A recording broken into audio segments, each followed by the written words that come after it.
бо ҳадафи ташкили фаъолияти сайёҳӣ дар мамлакати мо қонуну санадҳои меъёрию ҳуқуқӣ ва барномаи стратегияҳои давлатӣ қабул шуданд. Аз ҷумла қонуни ҷумҳурии Тоҷикистон дар бораи сайёҳӣ, қонуни ҷумҳурии Тоҷикистон дар бораи иҷозатномадиҳӣ ба баъзе намудҳои фаъолият, дар бораи сайёҳии дохилӣ, қарори ҳукумати ҷумҳурии Тоҷикистон дар бораи барномаи рушди сайёҳӣ дар ҷумҳурии Тоҷикистон дар давраи солҳои 2021-2025, стратегияи рушди сайёҳӣ дар ҷумҳурии Тоҷикистон барои давраи то соли 2030 ва монанди инҳо. ҳамчунин бо мақсади беҳтар намудани вазъи иҷтимоию иқтисодии минтақаҳои мамлакат бо шуғли пурмаҳсул таъмин кардани аҳолӣ ва баландбардоштани сатҳи фаъолнокии иқтисодии сокинони мамлакат бо ибтикори асосгузори сулҳу ваҳдати миллӣ пешвои миллат президенти ҷумҳурии Тоҷикистон муҳтарам Эмомали Раҳмон соли 2018 соли рушди сайёҳӣ ва ҳунарҳои мардумӣ ва солҳои 2019-2021 солҳои рушди деҳот, сайёҳӣ ва ҳунарҳои мардумӣ эълон карда шуданд.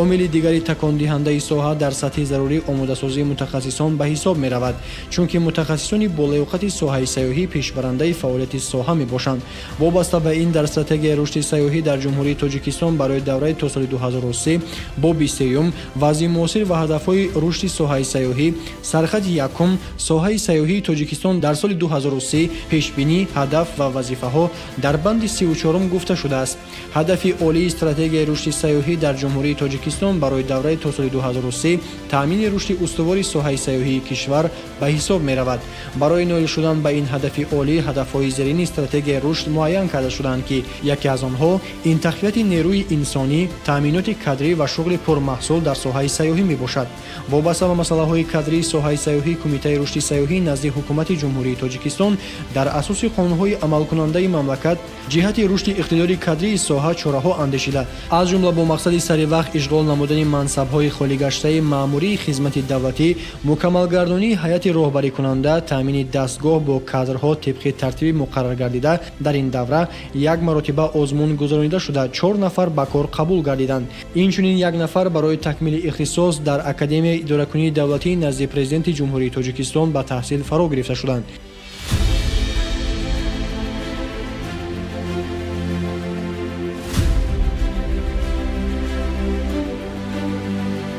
боиси ифтихор ва фароҳмандист ки имрӯз бо дастгирии ҳукумати ҷумҳурии Тоҷикистон таҳти сиёсати пешвои маъзами миллат муҳтарам Эмомали Раҳмон дар самти рушди сайёҳӣ таваҷҷӯҳи хоса зоҳир карда, бо мақсади амалӣ намудани ҳадафҳои стратегияи рушди сайёҳӣ дар ҷумҳурии Тоҷикистон барои давраи солҳои 2030, Кумитаи рушди сайёҳӣ ҳамчун мақоми ваколатдор ҷиҳати омодасозии кадрҳои соҳаи сайёҳӣ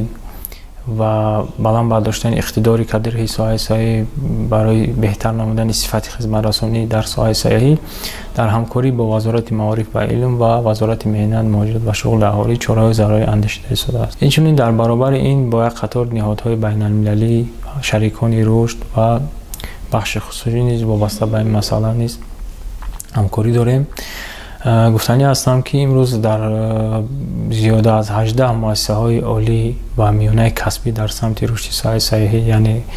дар самтҳои гуногуни мухталифи соҳаи сайёҳӣ, яъне мутахассис омода мекунанд аз рӯи равияҳои гуногун ва дар ин замина ҷиҳати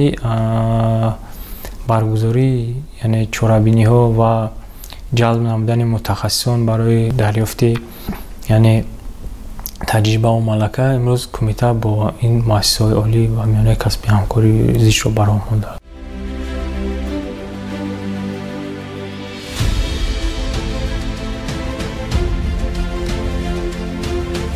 дар ин баробар барномаи омӯзиши идоравӣ барои кормандони дастгоҳи марказии кумита тасдиқ гардидааст ки барои фаъолияти минбаъдаи кормандон баландбардоштани донишу малака ва таҷрибаи онҳо ҳамчун дастур заминаи мусоид мегузорад. дар давраи ҳисоботӣ 22 маротиба машғулиятҳои иловагӣ бо ҷалби мутахассисони бо таҷриба ташкил ва баргузор карда шуд. барои такмили ихтисос 6 нафар кормандони Кумитаи рушди сайёҳӣ назди ҳукумати ҷумҳурии Тоҷикистон дар курсҳои кӯтоҳмуддати як ҳафтаинаи Академияи давлатии идоракунӣ назди президенти ҷумҳурии Тоҷикистон ба омӯзиш фаро гирифта шуданд. тибқи шаҳрномаи ҳамкорӣ бо муассисаҳои олии таълимии пойтахт дар давраи ҳисоботӣ зиёда аз 78 нафар донишҷӯ дар кумита ва ширкатҳои сайёҳӣ ба таҷрибаомӯзӣ фаро гирифта шуданд.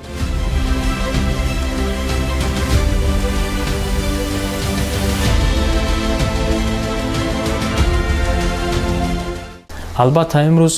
дар ҳамкорӣ бо ин муассисаҳои олии таълимӣ زیاده از 78 نفر یعنی تجربه آموزان در کمیته یعنی فرا گرفته شدند و همزمان با در نظر داشت اون امکانیت‌ها یعنی کمیته این دانشجویان تجربه آموز را به شرکت‌های سیاحی سفربر نمود که برای گرفتن ملکه و تجربه فعالیت کاری در این شرکت‌های سیاحی.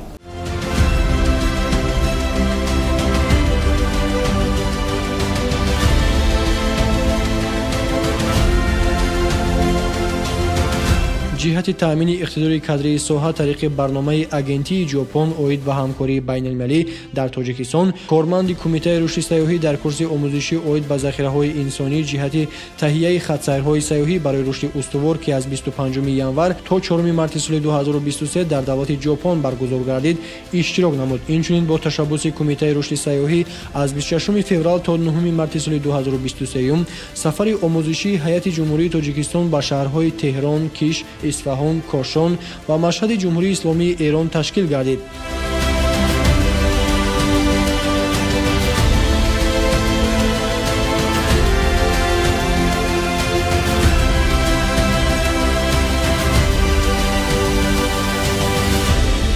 همزمان در سمت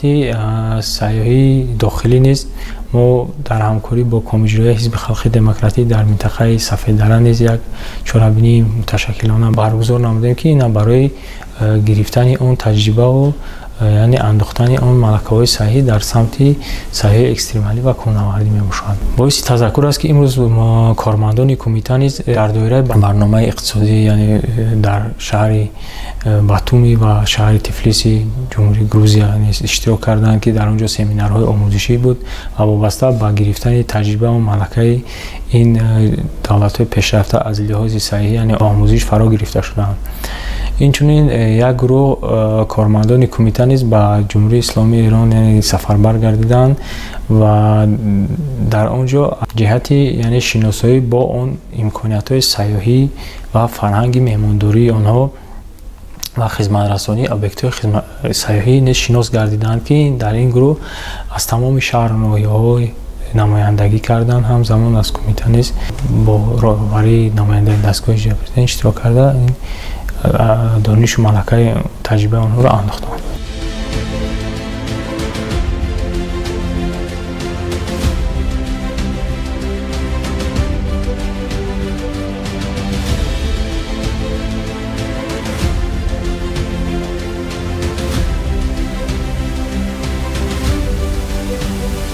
در برابر این جهت آموزه‌سازی متخصصان بلند اختصاص کمیته رشد سیاحی در همکاری با دانشگاه بین‌المللی سیاحی و صاحبکاری تاجیکستان کورس‌های کوتاه مدت آموزشی از روی سمت‌های راهبلد تاریخی فرهنگی، راهبلد کوهنوردی، پیشخدمت طربخانه و فرهنگ دسترخوانداری با فراگیری 15 نفر کارمندان شرکت‌های سیاحی، طربخانه‌ها و دانشجویان در مجموع 60 نفر تشکیل کرده شدند.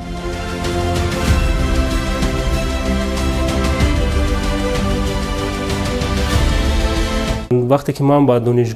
دانشگاه بین‌المللی سیاحی و صاحبکاری تاجیکستان داخل شدم، اون زمان دانشکده صاحبکاری و خدمت نام داشت و بعد از 3 سال تحصیل چون سیاحی رشد و نمو کرد، اون دانشکده صاحبکاری و خدمت عنوان دانشگاه بین‌المللی سیاحی و صاحبکاری تاجیکستان را گرفت. بعد از عنوان دانشگاه بین‌المللی گرفتن، گروه‌های سیاحی از عدد 3 تا سال 2022 به 9 گروه سیاحی رسید که این در برابر این گروه‌های سیاحی شکل تحصیلشون به زبان انگلیسی تشکیل کرده شدند. امروزها مشاهده می‌گردد که ساحه سیاحی یکی از ساحه‌های افضلیت‌ناک در جمهوری تاجیکستان به حساب می‌رود و ما جوانان این ساحه خوشش به خرج می‌دهیم که در این ساحه کمی هم باشد سهم خویش را گذاریم.